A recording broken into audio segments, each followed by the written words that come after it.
Welcome all to another session of Upanishad Chandogya, Chapter 7. Om Namo Brahmadibhyo Brahma Vidya Sampradaya Kartrabhyo Vamsha Rishibhyo Mahadbhyo Namo Gurubhyaha Shankaram Shankaracharyam Keshavam Badarayanam Sutravashikritau Vande Bhagavantau Punah Punaha Ishvaro Guru Ratmeti Murtibeda Vivagine Vyomavat Yaptadehaya Dakshinamurtaye Namaha Shanti Mantram Om Apyayantu Mamangani Vakpranachakshushrotramато Balamindriyani Cha Sarvani Sarvam Brahma Upanishadam Maham Brahma Nirakuryam Ma Brahma Nirakarod Anirakaranamastu Anirakaranam Me Astu Tadatmani Nirateya Upanishadsu Dharmaha Te Mayi Santu Te Mayi Santu Om Shanti Shanti Shanti.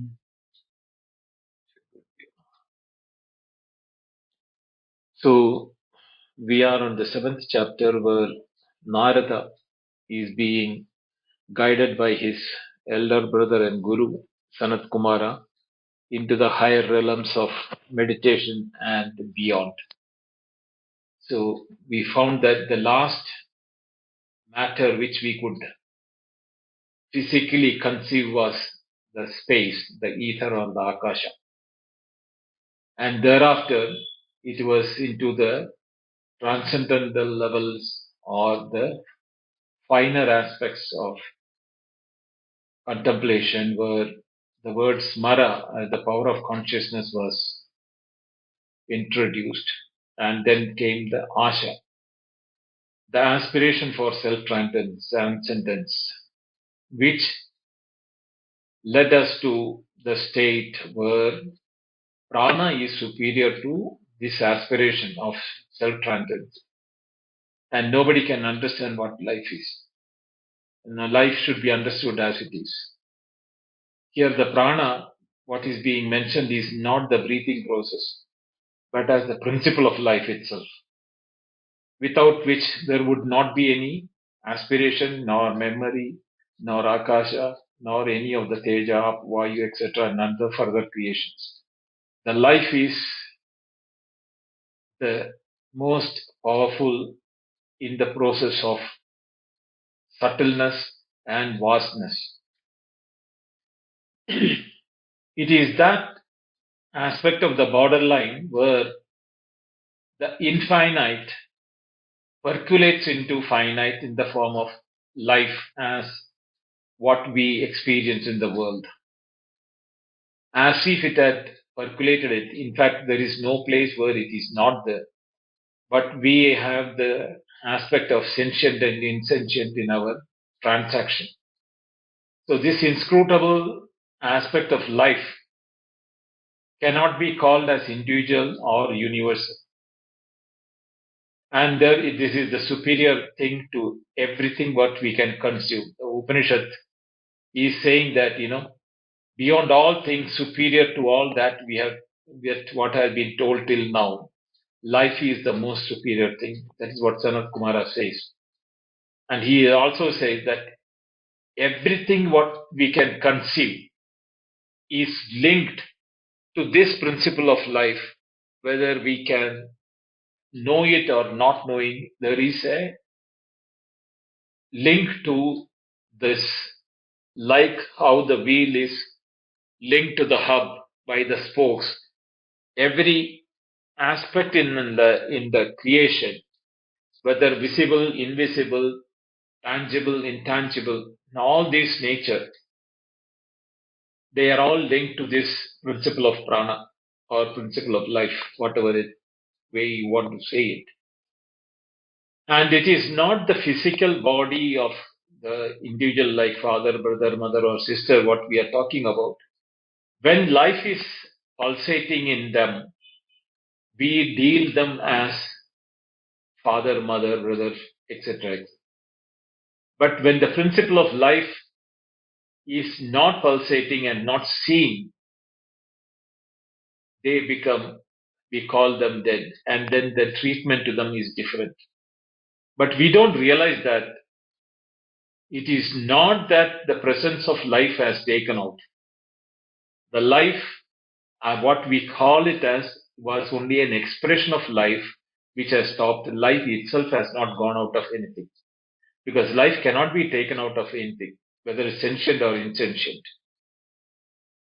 So what he says that is that in the world we are in a confusion as to what is the real meaning or what is the real principle of life. So we are confused, and we say that when we see there is chesta or pulsation or activity in the in the object which we see, whether it be a mosquito or whether it be an elephant or a human being or an animal, doesn't matter.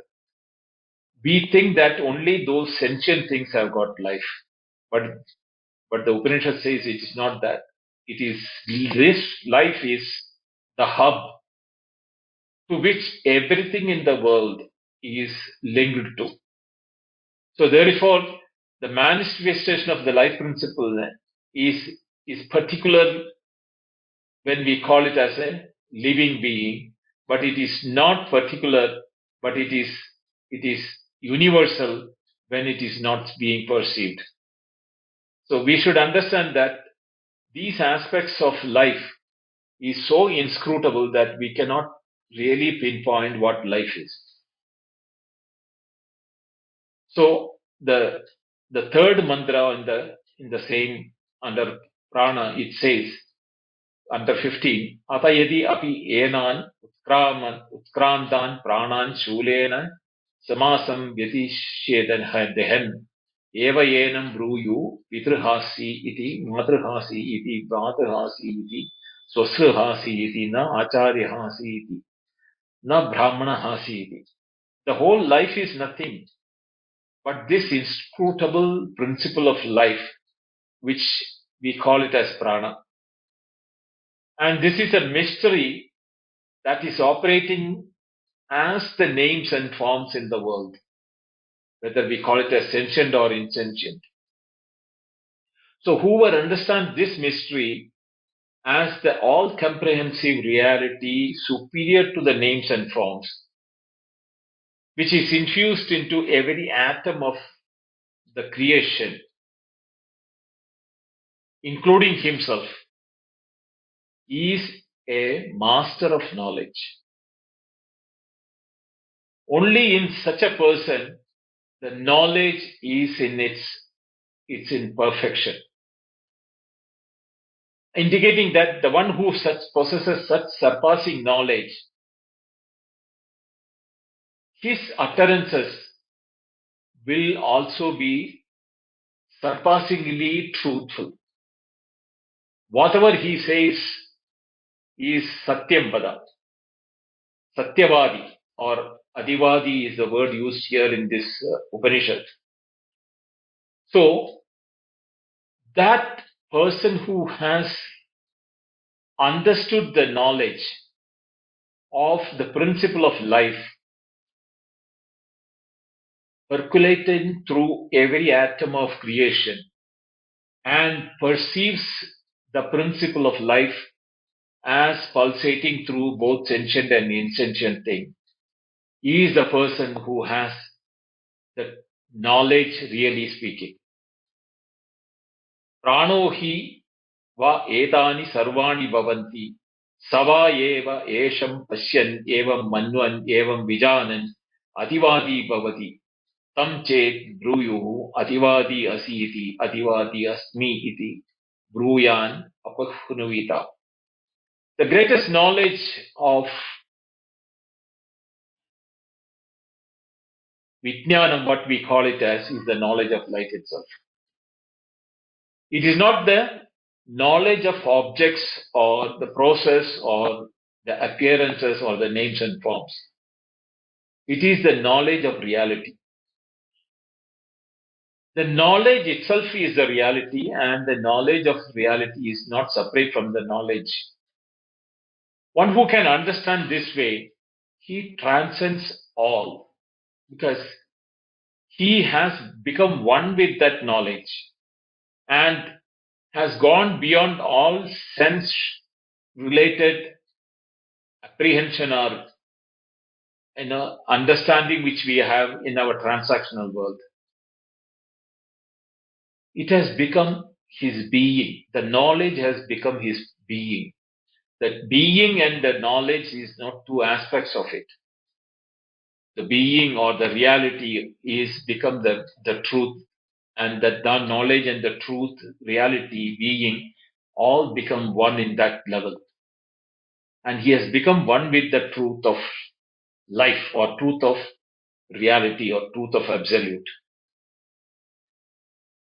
And when it becomes as a conviction or as a knowledge in a person, such a person is the one who, when he speaks, only if he speaks truth. From the standpoint of view, he has become one with everything because he sees himself in everything. Therefore, speech being an expression of one's thought and knowledge, whatever one utters becomes true at this stage of existence. A person who has identified himself in the contemplation, when we crossed over from the physical matter to the transcendental level, we have now come to the one of the finest aspect of the truth, or the truth and the knowledge which are being the same. And his experiences are not separate from the truth. There is no experience in such a person which is not truth, which is not depicting truth. So we are not in the realm of knowing the names and forms and the multiplicity of the world, but we are in the realm of being of things. Very, very difficult to comprehend with our mind. We need to tune ourselves to the higher realm of this being, the knowledge itself, or being the truth itself. So, one who tunes himself to this being, he understands the truth of the reality, and he can see only truth in all his expressions and all through his transactions. It is very difficult for one to understand what Upanishad is talking here. It is neither to be understood because a layman can never understand these levels of experience of the person who has transcended his personal being to the infinite being, and there he has become one with the prana. He and his prana are not different. Such a person, when he is uttering anything, it is the truth or the reality or the absolute what he is talking about. He is talking from the point of the absolute. The being utters itself, or the being talks itself. That is the state at which he is there. So the ordinary form of sensation, perception, and meditation, etc., are very minuscule in front of his knowledge. Because all these things are related to our sensory objects or sensory inputs and expressions. So therefore, knowing the reality, knowing beyond what it is perceivable, being one with the reality, is the level at which Narada is being now being taken by Sanatkumara, and he is now waiting to listen more from the master, saying that what is he going talking, he himself is Narada is not able to understand. So in the 16th section, Sanatkumara continues without Narada being questioned about what is superior to prana.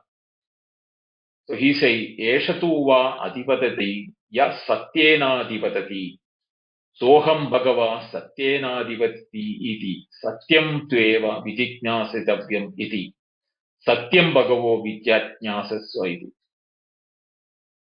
This transcendent speech is an expression of transcendent knowledge, which we have now seen that. And it is identical with the transcendental truth. This is a very, very high level of experience or the peak of experience.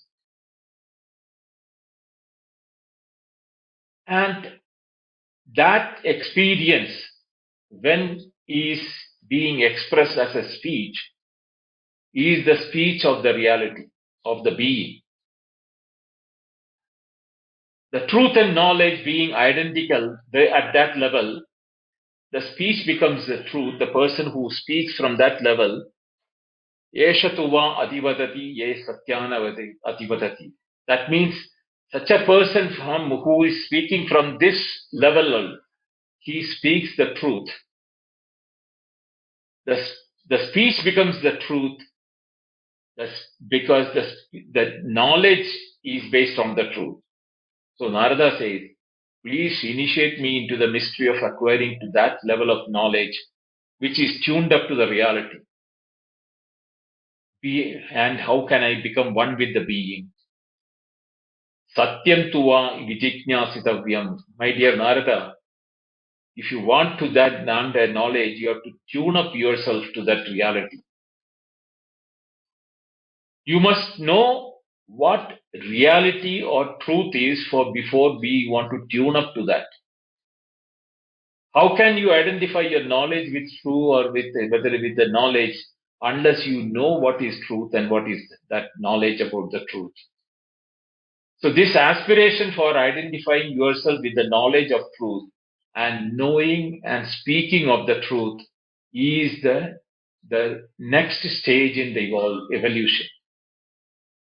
We are going beyond life because the life is an expression of that being. Now we are going to be becoming one with the being. So in the 17th section, Sanatkumara continues, Yada vai vijanati yada satyam vadati na vijanan satyam vadati vijanan neva satyam vadati vijnanam tu eva vijijñāsitavyam vijnanam bhagavo vijijñāsasya. Again, the continuation of the truth and the knowledge is being continued in this section also. Truth has to be known as it is because it has no qualities. See, when in our transactional world, we have something called truthhood, right? That truth and falsehood, etc., etc. We are not talking about that type of a truth here. The truth here is Satyam. Satyam is what is being told in the Taittiriya, Satyajnanam Anandam Brahma. That Satyam is the Sat itself, the being itself. There is nothing separate called the truth separate and the being separate. You can speak truth only when you know that, you be that. Being in that truth, only you can express itself. That becomes your expression. Because you have become one with the being, and that expression of yourself, in abiding in that being, you are in a elevated stage where a layman will not be able to understand what is being told. The Upanishad has now transcended all levels. Even the translations and explanations will fall short of taking or understanding what the Upanishad is talking. And this truth is not what we perceive as true in our empirical world. Please keep that in understand. So, when this truth is being told here, we are talking about the existence, the truth of existence, or the truth itself as existence, or the knowledge itself. There is no difference between the knowledge, the truth, and the being. So the knowledge is the truthful, and it's very important. Know yourself as the knowledge. It is the knowledge that beholds the truth or comprehends the truth. We are now entering into the difficult subject of ultimate principle of our very being, life, truth, knowledge, Satya Jnanam Anantam Brahma, that level we are now entering into it. Words will fall short of expression. And to understand that, we have to elevate from our known methods of evaluating words and its meaning. If we use our traditional meanings for the words which we know, we will fall short of grasping the message of the Upanishads. So the 18th section, Sanatkumara continues saying that Yata vai manute atha vijanati na matva vijanati matveva vijanati matisva etadeva vijitnyasitavyam matim bhagavo vijitnyasasva mati. Now a new word is being introduced here. From prana, then we went into satyam, and then from satyam and vijnanam we went. Now using vijnanam, he is taking us beyond all these realms. The word mati and similar word used in this passage of Upanishad carry a meaning which is much more deeper than the superficial meaning which we have known. Mati normally means intellect. But here it is not talking about intellect. As per one commentator, we are treading into the forbidden lands where mind cannot easily decipher these meanings,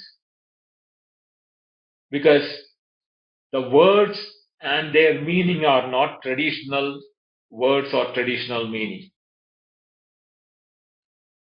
So we do not know what exactly does the Upanishad is intending to convey to us, or what is being spoken by the masters who have conveyed this to us.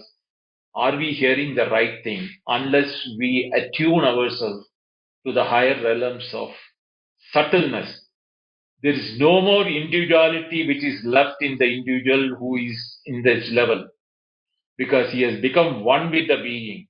So there is no more individuality or the individual understanding. So if you are trying to understand it from the individualized point of view, we will never fathom that. Our incapacity of the mind stops the moment we crossed from the smara point of view of that, after the akasha. Thereafter, it is in the transcendental levels where we have been discussing these things. So mati should be understood in a proper way. So such a state into which Narada is being initiated by Sanatkumara says that there is something higher than this knowledge or aspiration of truth. The desire to know the truth, or the intent to know the truth, is not a superficial knowledge or the tendency to understand something. It is the tendency of one's being to move towards becoming one with the reality. That is what is here called the mati. The very reason behind our aspiring for reality, this is there in every atom. Every molecule is wanting to become one with the reality, even though it is a part of reality, or it is reality in itself. The feeling that we have been disconnected from the reality and we are individuals and limited by space, time, or the appearance of name and form, all those things have created the individualized entity.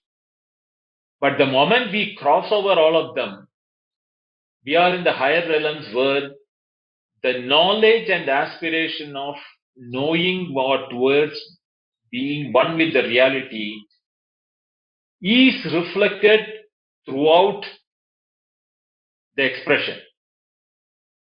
This is why we have the tendency and we have the desire in ourselves to know the reality. It is as if pulling back by the same power of reality who thinks that he is separate, like a mother clutching hold of the child who is likely to be, left out from her holding in the hand. The reality is pulling us back. That aspiration of pulling back towards the reality is the very reason why we are all searching for the truth and the reality. Who am I? What am I? Why am I come in this world? All these questions which we are asking is not because we are separate. We are that reality itself, but we are not able to attune ourselves to that reality. So there is a tendency for us to move towards this reality. And this tendency is prior to the consciousness of reality itself. The consciousness of reality is superior than the urge towards to be conscious of the reality. So the word mati here is the urge to become conscious of the reality. This is prior to everything else, even becoming conscious of anything. The consciousness or the consciousness expression is secondary when it comes to the being of reality or being of the consciousness or the ultimate being. So in the what you call in the Avaduta Gita, the Tatraya says that Ishvaranugrahadeva Pumswam Advaita Vasana. This tendency to become one with Advaita Vasana means tendency to become one with the reality can come only with the blessing of that reality which is pulling us towards the reality. Ishvaranugrahadeva. It is not the human efforts, our desire to know the truth, or our attempt to study, follow the rituals, practice, and everything, which is the reason why we are looking for that. They are all after effects of our urge in ourselves to be one with the reality. Therefore, the knowledge or the being with one with the reality or the consciousness of reality is the most superior to all those things which I have been told till now. So Narada says, Sanatkumara, beyond and prior to all this in you, including your knowledge of reality, including your knowledge for aspiration, behind everything is the tendency in you move towards the consciousness of reality. This inclination in your total being towards the reality is only then you can have an aspiration for reality. So we have come to a stage where what is reality, what is truth, what is knowledge, all these things become so confusing for us to that. So Narada is asking, how is this possible? I want to have this.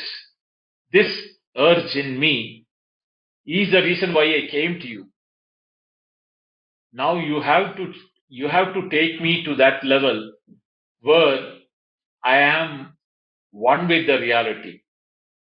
So I want to have the knowledge of this mystery, what you are talking about as the consciousness of reality.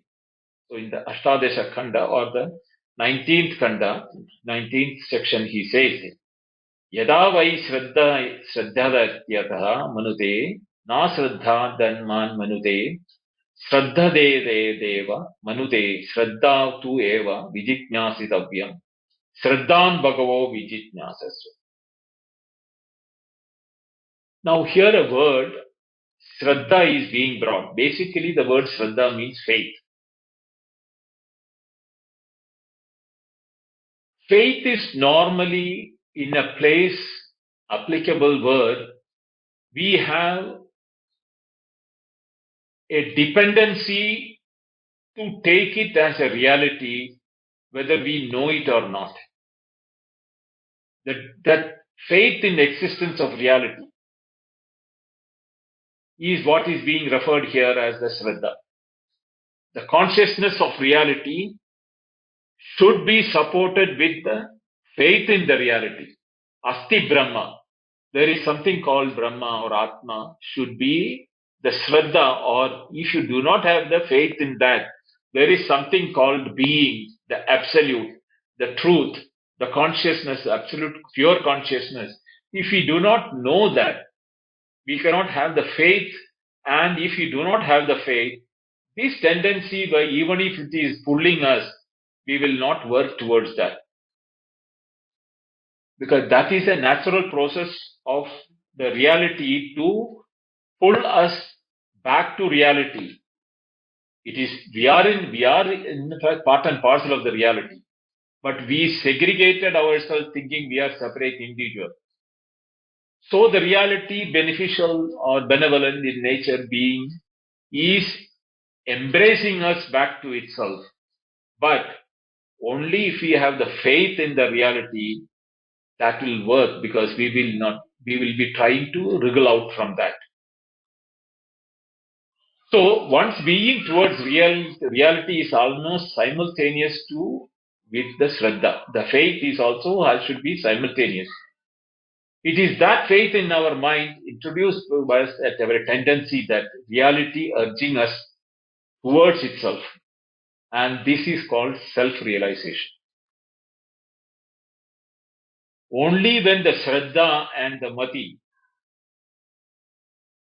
go in tandem, there is an urge towards self-realization, knowing our true nature. This faith is superior to the thought, understanding, that what we call as blind faith. It is not a blind faith. It is an irrepressible feeling in all of us to know what is the reality. What is my true nature? What is or who am I? What is the nature of my being? Why am I? So all the questions of Kena Upanishads should come to your mind now. Keneshitam patati prekshitam mana kena prana pradama preiti yuktaha keneshitam vacha mivam vadanti chakshushrotram kahu devo yunati. What is that power with which I am speaking? What is the power with which I am able to see or speak? What is that which controls my mind? What is that decides my life? Prana. So there must be something there. We do not have any doubt about that being. Therefore, that faith in that being and the urge to become one with the being should go hand in hand. The Mati and Shraddha should go together. So, Shraddha, the faith in the reality of existence, is somehow to be taken as prior to the Mati, because Mati, the intent or the desire or aspiration move towards the reality, has to be accompanied by Shraddha or the faith, and that is the consciousness which become together, which tendency makes us the tendency move towards the reality. When these two happen together in anyone, it is almost like a realization, because he has faith and now he knows that his faith is going to be materialized. And if we do not have this faith that there is an absolute reality and I am now having the desire to become one with the reality, is together become the first step towards realization, what we call it as self-realization. So Narada says, I want this faith to be implanted in me, oh dear sir. So the 20th section says, Yada vai nistishtati atan sraddhatati nam nistishtati sraddhatati nistasyasneva sraddhatati nishtatu eva vijijñasitavyam nishtam bhagavo vijijñasa iti. When one has the steadfastness in reality, then the superior faith also supports it. That nishta or the steadfastness to be one with the reality, complemented by the faith, becomes one with the reality. His psychological being is no more a limited, minuscule individual who has limited knowledge. He has no knowledge of truth if he is in the psychological level. Here he has transcended his psyche. He is established nishta. He is established or steadfast in that reality. When there is this nishta, there is shraddha, and when there is shraddha, there is mati, and when the mati is the tendency which moves us towards the consciousness of reality or the knowledge of the reality. What exactly is the steadfastness referred in this section? The steadfastness here you should understand as the capacity of the mind to contemplate anything except reality. The mind should be not even wavering for a fraction of a second from the steadfastness of the reality or that abidance in reality, the being of reality. That if the mind has an incapacity, then it is not steadfast. So we are virtually becoming that when we are having this nishta. Only when nishta is matured in a person, he becomes a person who has realized that the knowledge and the being are not two separate things, or the consciousness and the absolute reality are not two separate things. So Narada says, I want to know this nishta, O great master, please instruct me further. The 21st section. Yada vai karoti yata nistishtati, na kritva nistishtati, kritvaiva nistishtati, kritistvaiva vijijñāsitavyam iti, kritim bhagavo vijñāsasva. All this is an effect of another important factor. Not only just that mati and shraddha, or that the abidance in reality coupled with faith alone is not a factor by itself. It has to be coupled with kriti, means a self-control. Here kriti means self-control. That has either been exercised by the aspirant or born out of him. Automatically, the reason is not known because reality is pulling us to one side from the other side towards us, because our intent to know the reality or become one with the reality. We have the faith there. We need to be abiding in this. For abiding, we need a self-control. This self-control is not a human constructed self-control or human designed self-control like Shamadama, Uparati, Brahmacharyam, Asteyam, all those type of. This is a self-control or kriti bestowed on an individual who has abidance or steadfastness with full faith in being one with the reality. His attunement with the reality, nature of reality, in contemplation is now supported by this kriti or the self-control which is blessed on him or bestowed on him by the reality itself. It is not a self-control which we have learned till now in the sadhana chatushtayam or in the prerequisites of a sadhaka or a spiritual aspirant. Here this kriti or the self-control is the benevolent reality itself supporting us to know itself. This is what I said. A mother pulling his or her child when it is being, moving out of the range, so that she doesn't lose the child. That type of a pulling back by the mother reality towards itself. And this is that reason why the spontaneous withdrawal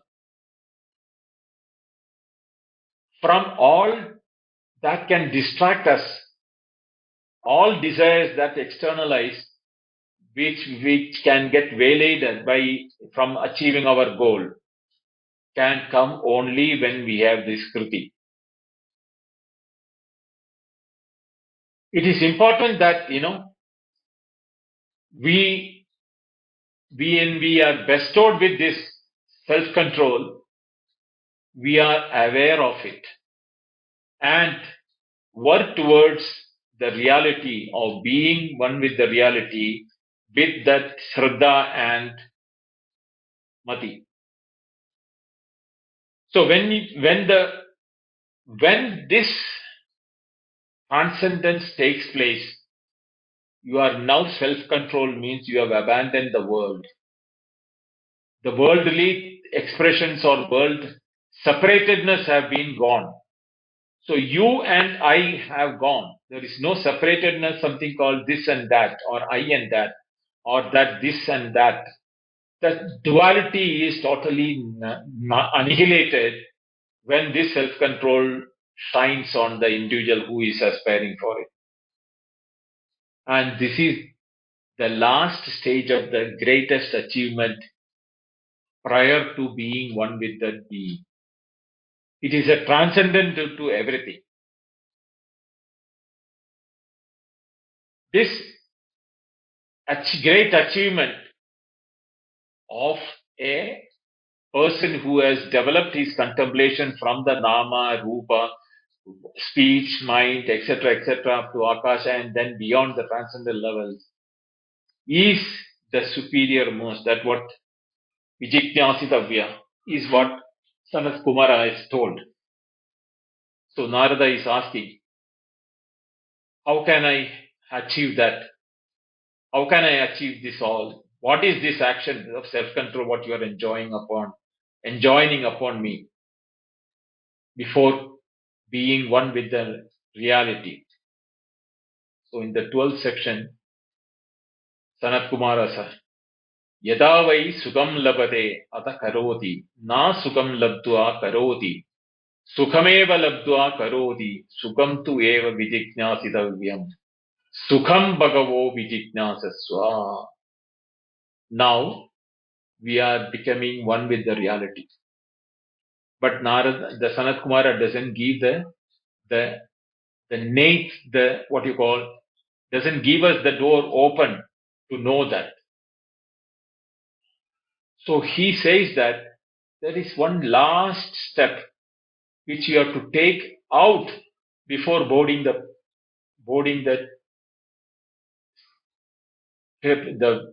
place. Unless you take out the last step, which is still you holding on to the other side, unless you remove that, you cannot cross over. So for that, he says that, Narada, I'll tell you, nothing can be done unless it is propelled by happiness. Everywhere you will find happiness is the object of every kind of aspiration, activity, desire. Prior to everything conceivable, there is a presence of happiness. But what happens is that we do not know what is happiness. That is the problem. We all want happiness, but we do not know what happiness is. To know happiness is the last stage, because when you are one with the being, you should know what is the being, and for that you should know what sukham is or happiness is. The happiness what we are talking about here is not the happiness of the worldly happiness. The whole process of creation, manifestation, dissolution, evolution, involution, entire activity of the cosmos is an urge for happiness. We thought we have got an urge to know ourselves, to know the reality. We want to know the ultimate. We want to know Atma. We want to know Brahma. We want to know all those things, but we do not know what they are because they are all mere words for us. So Sanatkumara says that you should know what happiness is. The real meaning of the word happiness. If you want to become one with the reality, how will you know whether you have reached the destination or not? Unless you know what is destination. It is happiness that is trying to recover its own consciousness, establish itself in its own pristine in all comprehensiveness. This happiness is what is pulling us. Not knowing what is happiness, we all work towards it. Therefore, Sanatkumara says that happiness is at the back of everything, and happiness alone is. That is what it is. Here we are being taken gradually to the point that, that every effort is motivated by happiness, and that happiness, what is that happiness which should be known? It is not a psychological or it is not a practical fact, but it's also a truth. It is happiness is not happiness alone. It is that true happiness, or that truth and happiness become one. We knew the truth and knowledge has become one. Now Sanatkumara says the truth and happiness is also one and the same. The happiness is the one. The reason why the whole cosmic evolution is happening is in search of this happiness. But the mere recognition or presupposition of the happiness behind every kind of activity does not solve the problem of happiness. That will not solve us. Knowing that the happiness is behind everything is not going to save us from or going to take and lead us and land us in the state of happiness. We are accustomed to think that happiness is an achievement by means of effort. If I see something, I feel that if I acquire that, there is a happiness. Priyamoda, Pramoda, which we have discussed earlier. The thing that the happiness is in the object is the reason why when we are directed towards an object, thinking that happiness is in the object. And happiness is in diverse nature in different objects. If the one and the same object or the way in which we perceive or objects is having the happiness, it should be the same for everyone. But that is not the case. The same object which is giving happiness to somebody need not give happiness to another person.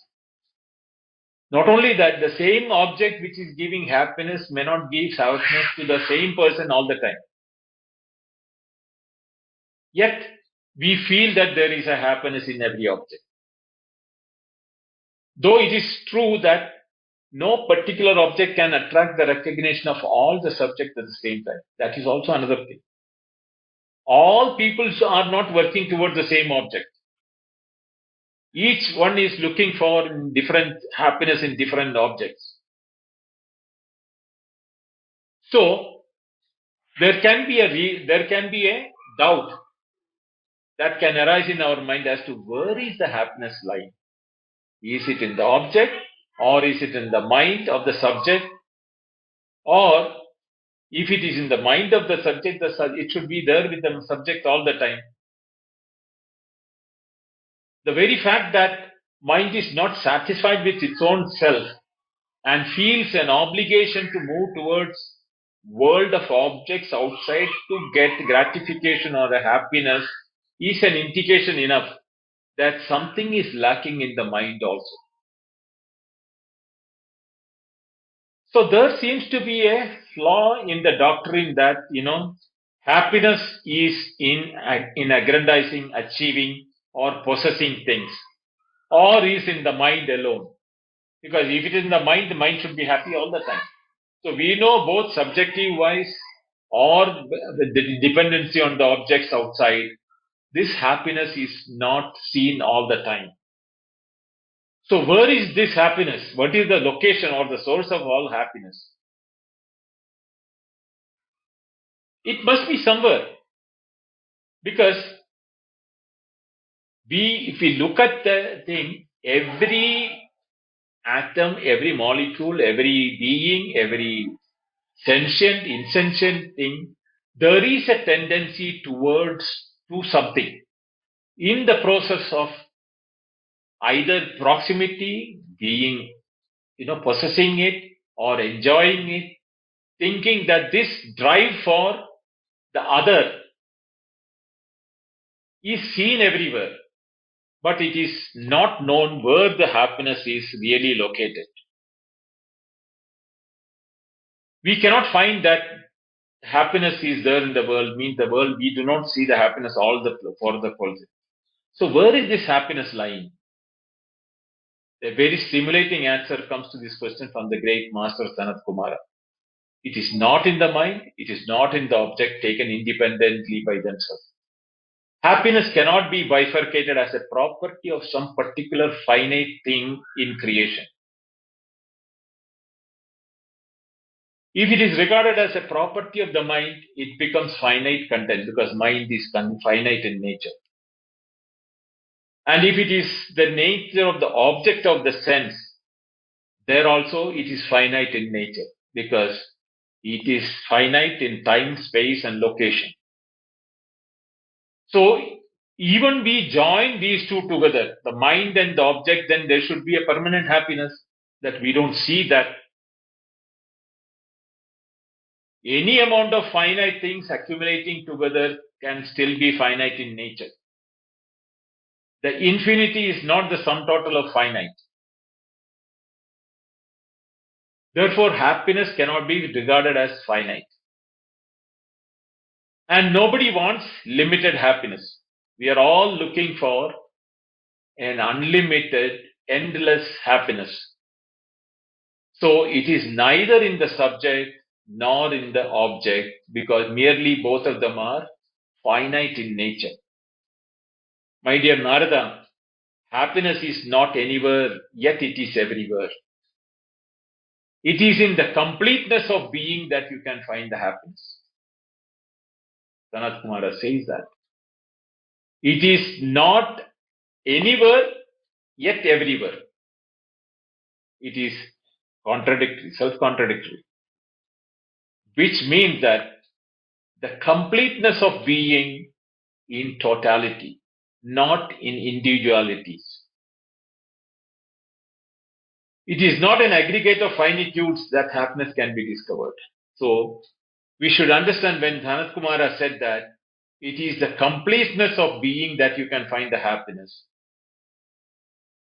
So, where will we find this completeness of happiness or will the find fullness? The spiritual fullness, which philosophers call as absolute, the followers of religion call as God, and the psychologists call as the true spirit, all are the one and the same substance. It is the infinite reality behind all finitudes. The finitudes are spots in the infinite, and infinite is happiness in nature.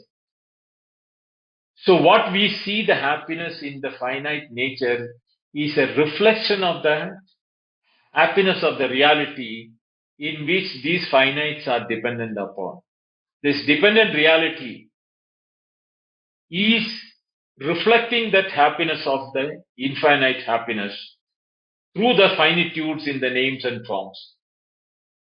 That infinitude is the source of happiness whose reflection is some manner or the other in the finite objects of sense becomes responsible for our belief that happiness is there in the objects outside, because it is being reflected in the finite objects.